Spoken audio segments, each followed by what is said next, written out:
The top of the Empire State Building. Z100, New York. It's the gentleman with the golden smile. Let's go ahead and say it. The voice of, like, there we go to, like, you know what I'm saying, Step Brothers, voice of an angel. Yeah. Sliding down a rainbow. Teddy Swims is in the building. Let's Thank give a you round of so applause, much. man. I appreciate that. I'm Welcome. glad you're feeling good. Yeah, I feel like $1 million, man. We're glad to get to know more about you. I saw that you played football, but also did drama. Yeah, I sure did, and yeah. Your dad or grandpa was a pastor. Yeah, I'm a real Zac Efron story. You know what I'm saying? Troy Bolton, I'd rather. Wait, for real? How was So, that? yeah. Should have kept my head in the game. How was that? Man, you know, I'm very, very fortunate that my granddad was a Pentecostal pastor. So as far as some of the beliefs go, and I may not subscribe to a lot of those things, but the principles I grew up on how to treat people and how to love people, and the work ethic and the way that you act towards people, I think is something I carry into my daily life. You know, I've always been told, you know, who the most important person in the world is you, and you have you have every bit of me, and you give everybody your 100% attention, and you treat them like their time is valuable, and so I will always carry that everywhere I go, you know, and I'm so thankful, and I feel blessed to be grown up and exposed to a lot of things, and I never felt sheltered by life, you know, so I got exposed to a lot of things very early, and I think they've made me into this, you know. And I like being this. He's not bad. It feels like you love being who you are. I man. love being able it, to challenge man. yourself, being able to explore, being able to, you know, I was kind of thinking about this. You're like a musical Rubik's Cube. I mean, maybe even a little bit more, where you have all the sides, but then when they're put, it all comes together. No matter if it's hip hop, if it's soul, if it's R&B, if it's dance, if it's who Teddy Swims is. You know, and you know what they say about a Rubik's Cube? You get one side right, you dang gonna mess up the other side. You know what I mean? No, man, when those puzzle pieces come together, bro, it's gravitate. It's like this pull that you bring us towards, man. And hearing this initial part of the convo and knowing that that's who you are, how special is it to be able to be you? Man, it is. I think the only person I'd be if it wasn't me would be like probably Dwayne the Rock Johnson, because he's. Okay. You know what I'm saying? I didn't know how to say it, but I love me. Unless I could be the Rock, then I'll settle for this guy. He's, you know what I'm saying? I don't know if The Rock was doing plays in high school. But I mean, he was also probably like 9'8" and benching 450 pounds. Like, he's save something for the rest of us, bro. Well, he was acting. I want to go back to that initial question. Like, do you remember the plays that you were in? Were you in plays? What kind of theater were you I doing? got into musical theater in high school, and my good buddy Jesse Hampton, he still plays with me. I've known him since I was a kid, you know, and his dad really was in bands and got us into music, and his sister got us into theater, and the last play I got to do my senior year was this musical Rent, and my best friend Jesse. Rent. Yeah, Oh, okay. and my best. musical name. Yeah. Right? Yeah, it's my favorite thing in the world. Me and my mom still watch it every year, you know, for Christmas. And my best friend Jesse, you know, he plays guitar in my band and writes and produces, and been my rock forever. And he played Mark in that, and I played Roger. And we just, you know, he's my hero, man. He's my world. So I'll always like have a special spot in that with that show, and I could play every role in that show. And, Word. yeah, I love that Let's show. go. Let's put you on the I spot. love that 5,000. How many? How's it go? 525,600 minutes. No, he knows it. Damn it. You know, that's There you go. Not playing with his name. But there's so many heaters on that. You know, that's like, there's so many heater songs on there. You can't go straight to that one. You got to listen to there's so many good songs, man. This Without is you, where the soul you know? of Teddy Swims comes from, man. It is, we're talking deep cuts. Yeah, deep cuts of Rent. Yeah, Classic. real classics. Yo, you've been creating for a while. We've established that, and now is your time. You know, and at this moment when you hit the road and you see these sold out shows as the tour gears up, but then there have been so many other opportunities where you've been rocking metal bands, and you know, you've been hip hop on stage. Like, we already kind of established the different musical genres and the creativity. To have this be your time now, to have the world really, fall in love with who you are now after you put in all that work, man? What does it feel like? I feel like this is the one time in my life where I'm ready for it, and I'm glad that it's now. Yeah. Had it been any other time in my life where I was being, I was always been impatient about it. You want it now, but had it been another time, I'd have been spun out, bro. I would have been too much of a child for this. I'd have been acting all sorts of ways. You know what I mean? I'd already be off a bottle of tequila in a bag right now if I was younger. You know what I mean? So I'm glad it happened. The timing is everything. You know what I mean? So I'm glad that I feel like a grown man now. You know what I mean? And I asked my dad that not too long ago. I was talking to him and I said, Dad, did you ever have that moment where you're like, I'm a man, you expect one day that there's going to be a click where you're just all of a sudden a man. Cause I even thought about being even anywhere in my 20s. I don't feel like until maybe I guess one day I just randomly asked myself yeah, I'm a man. Yeah, I feel like a man. But when did that happen? When did that change happen? I don't know. 16 when you were getting your parents' permission to start tatting your body up? Definitely not. God, no. Definitely not. I did feel like I thought of myself as more of a man then than I do right now, though. You know what I mean? I'm an emotional toddler though in heart. So. Clip that right there. Emotional toddler. No, but you're so soulful. You're so so passionate with your words. And as I look down at and as we gear up for not only the tour named after the album, I've tried everything but therapy. Part 1. Yeah. You know what I mean? To go through those different things to find your sound, find who you are. How important was it for you to take that journey? I think it's something I'm still discovering. I don't know if I'll ever find like my sound or I think the older I get, the further I get from who I thought I was, or who I was supposed to be or who I wanted to be. It can continuously changes, and the things that I valued and the things that I held so dear and so important are just really not those important things anymore, and I love that about growth. And I'm very fortunate. This album right here for me is something that I find in my life as I'm really going through currently all these things that are on this record, and coming out of a situation, and I'm very grateful that I feel like this is the first time I've really been honest and vulnerable, and not written songs out of what I feel like will connect or what will be good, just written songs that are for me and that are about my situation, and you find that I think is connecting more because somebody's also going through it, and somebody also and there's no answers on this record. It's very much a breakup record, but I think there's no answers you get from it, but I think people will be able to take away that you're lovable, you deserve love, you're not ugly or fat or stupid, and your emotions aren't dumb, and you're allowed to feel those things, and somebody also does. And so that's really the whole thing I hope that somebody takes away from this. Hopefully they don't just spiral into negativity, because I know I've done that a few times. So Well, I want to touch on the album in just a second, but you were also talking about growth and how this is the perfect time for you to be doing this. Where were you just last year? What was the situation when Timbaland reposted a cover of we were singing? somewhere in Europe. I can't remember. Was it Antwerp or something like that? Yeah.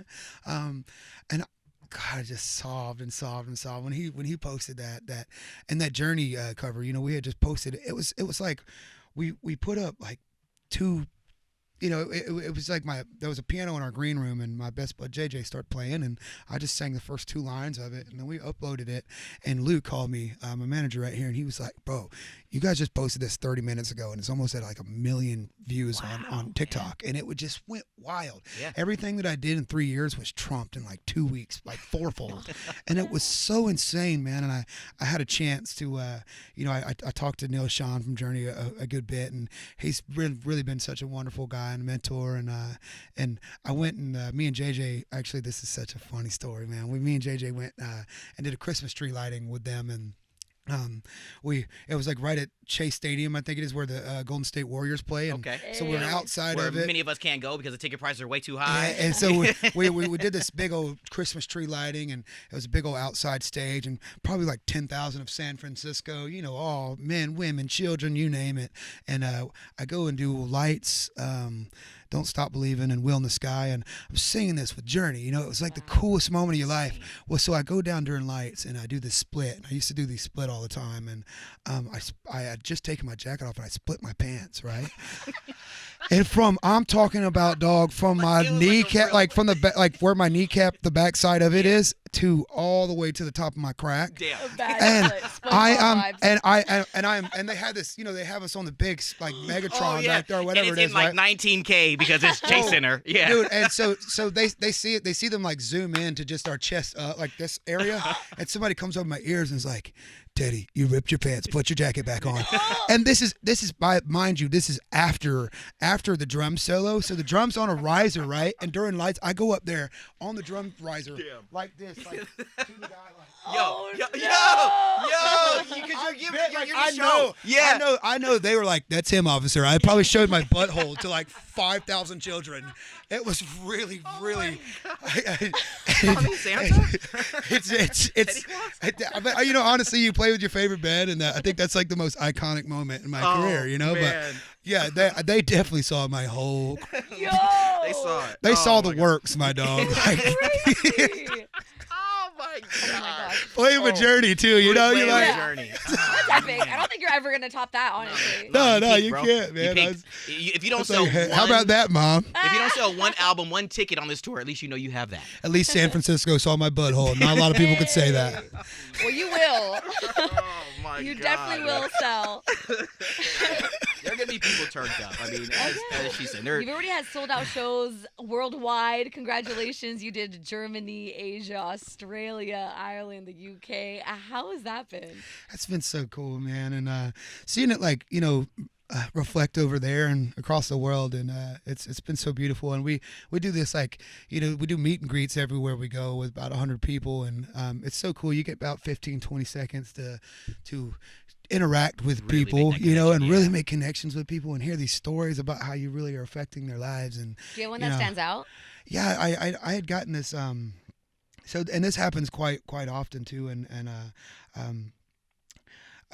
somebody might come and say, and it's really a very emotional roller coaster, because you kind of got to meet every person, all 100 of them, where they are, where their excitement of I've been waiting this long to meet you, and so there you get somebody that says hey, me and my husband just got married to your song, and you're celebrating with this person, but then maybe the next person comes and says, me and my husband got married to your song last year, and he's no longer with us, and you're sharing that, and you're getting me through those things. And I met this gentleman, and he had brought me the pamphlet of his wife was going through leukemia, and he brought me the pamphlet. I put it on the stage that night, but of her funeral, and they had gotten married to a cover of Still the One, and Simple Things, and put Amazing in their wedding too, and so he brought me the funeral pamphlet, and it had all 3 of those songs in there, and I was just to be that big of a part of their marriage and her death, and her getting through leukemia, and listening to me in the hospital, and just sharing that stuff was God, you can't there's no better feeling. There's no better feeling in the world to know that you can't plan. And that man comes with his 4 friends, and we had a connection, and all 4 of them are just crying with him, and we're it's just I get I'm gonna get emotional, but it's they're there, and still man, you get us through it. You, we listen to you, and I feel close to my wife again, and I feel like she's there, and I feel like I hear these songs, and they're still that's the love of my life, and I get to be this this thing that brought them together, but also keeps her spirit alive in a way for him, and it's just God, you just can't.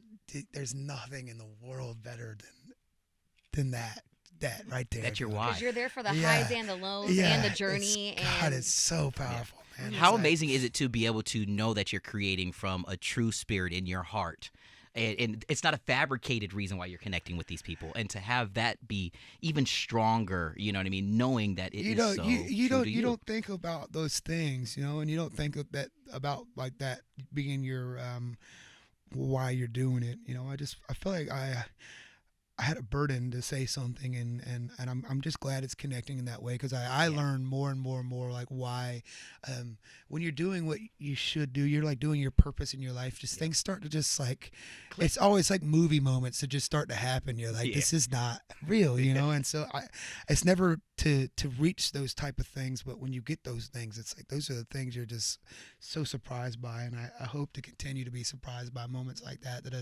just continue to give me a why and a newfound love for, because sometimes you write these songs and you put these songs out, and then you get so sick of them, and you like you hate them, and then master 18 times. Yeah, and then you're Today. 3 years into it, and you're like, oh God, I don't even want to play. And then something like that happens, and you're like, oh, this is like, it's like you get this whole love for this ain't mine anymore, man. This is not about me anymore. This is nothing to do with me, and it's not in my hands, and it's just like I'm just regurgitating and still feeling the same. It's hard to go back to some things that are like things you healed through, and you have to like kind of reconnect into that same pain. But when you see people that are currently going through that, you're like, oh, this is so worth like every bit of it. Even though like that girl sucked, you know what I mean? She's and I'm still up there singing about her, It's still it's good to know that it's helping someone else too, because it's certainly hurting me. You talked about those moments in your career where you're just like, wow, like this is really happening, and I just loved seeing that you got to work with Meghan Trainor. How was Dude, that? what a amazing person, man. She's the most healing. How did that link happen? Well, so she had reached out to me when my first song I had put out with Warner broke. She'd like hit me up on Twitter and was like, really? Yeah, she hit me up on Twitter when I released "Broke" and was like, "Where'd you get this song?" And I was like, "Oh, I wrote it." Which was She was another like, awesome collab. Everybody, which was another awesome collab. And You know, so you worked she, with Tom. so she just reached out to me, and I was like, I would love one day. And I mean, here we are, like 4 years later. So she said she was our good friend Rabel. They had wrote the song "Bad for Me," and she was just like, she said she went and lay down with her husband Daryl, and Daryl listened to the song, was like, this is the one. This is the Teddy Swims collab. You got to hit him up. And so she went to Rabel. So and Spy Kids junior Yeah. for Spy Well, Kids. At least they weren't sitting next to each other on those, dueling toilets. Man, But they are that close, man, and it's beautiful to see too, man. Right. And their house, dude, They're it's like in their backyard is like a Six Flags whitewater. They got this like cool thing where you go in and you like open up this like secret bookcase, and you walk. They got up a Scooby Doo crib. and a spiral staircase, and there's like this whole preschool they're building for the 300 kids they want to have. They're just like they're the best. They're the best people, man. You walk in their house, their mom and dad, and everybody's there hugging you. Can I get you anything? They're the sweetest couple, man. And one of the coolest things is getting close with Daryl.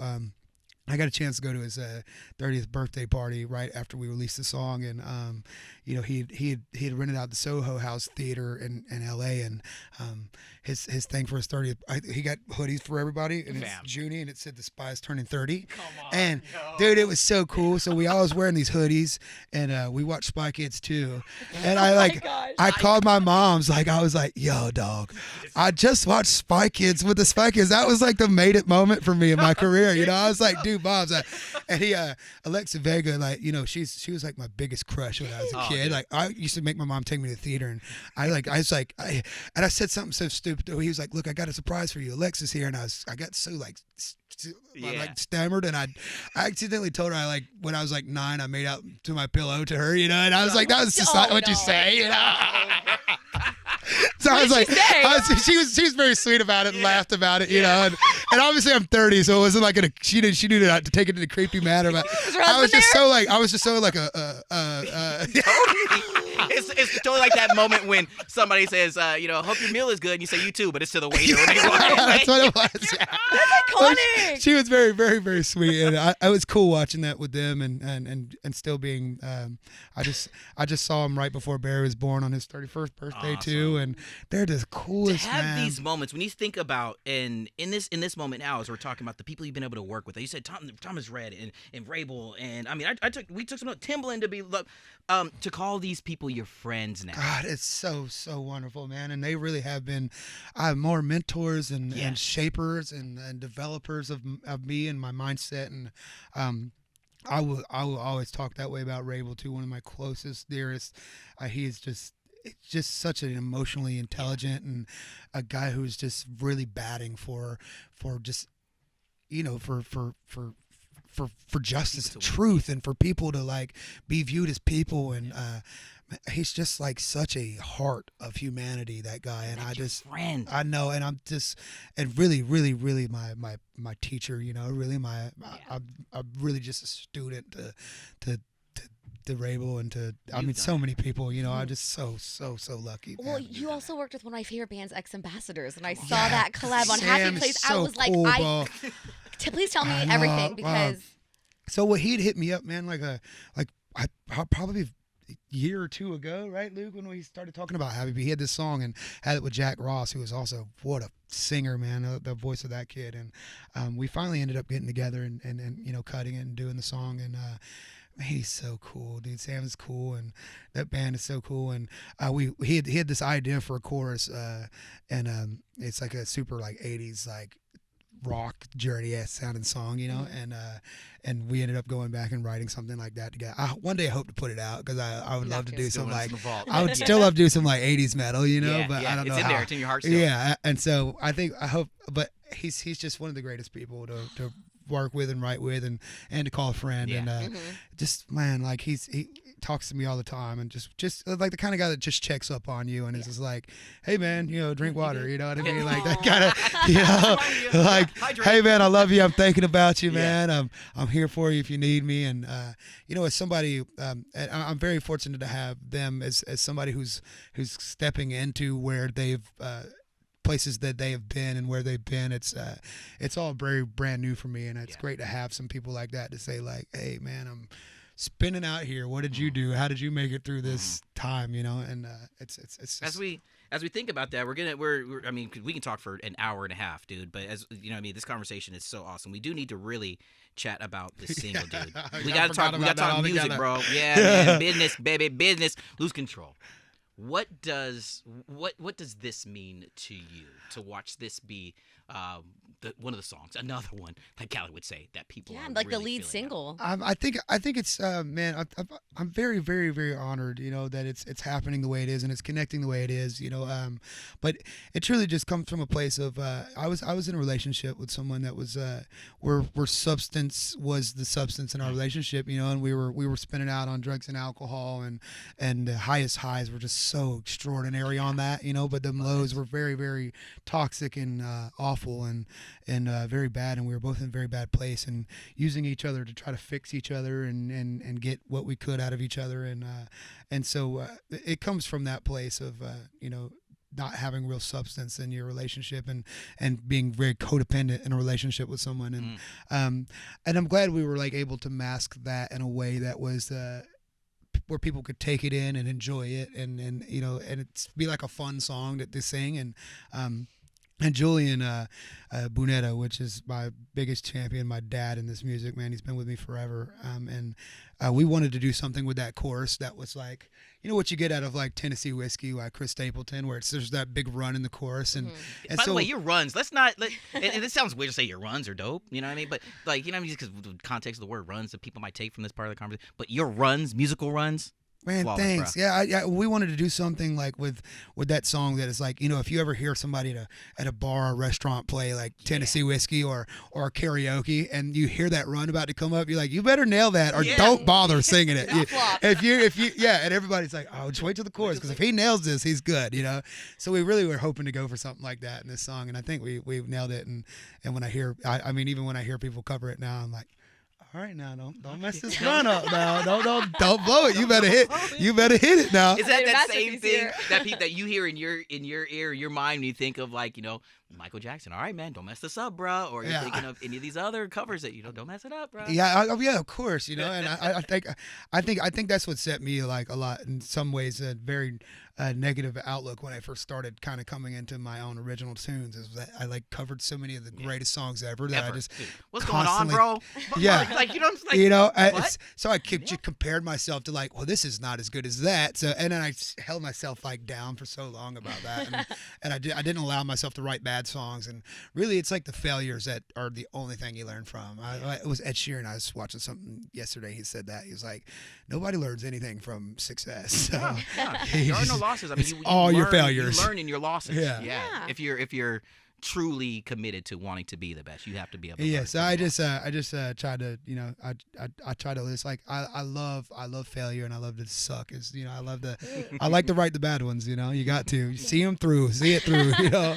Well, it's the writing and it's your passion and the love for it that got you into the Grammys this past year. Yeah. Yo, congratulations that you were there. What was that like? Yeah, that was so cool, man. And my good buddy Noah Krosky from YouTube, he like, you know, we had met at the Grammy party at Warner, and he's like, "Wait, man, I can get you a ticket. Yeah, come with me, you know."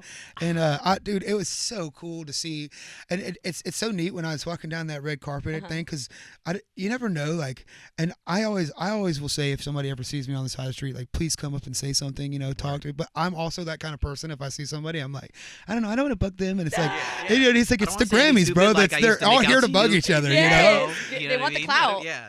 It's like they're here to bug each other. So So who go you say bugging something, on you know. at the Grammys? And so it was crazy to see some people that would come up to me and was like, "Hey, man, I'm really a big fan of your voice." And I was like, "Whoa, no way!" That was like, you know, like Amber Rose at one point came up to me and was like, "Man, I love you. I've been following you forever." And I was like, "Oh my God, I wanted to, like, you know, say hi, but I I'll was be so the slow scared." walk, the slow walk.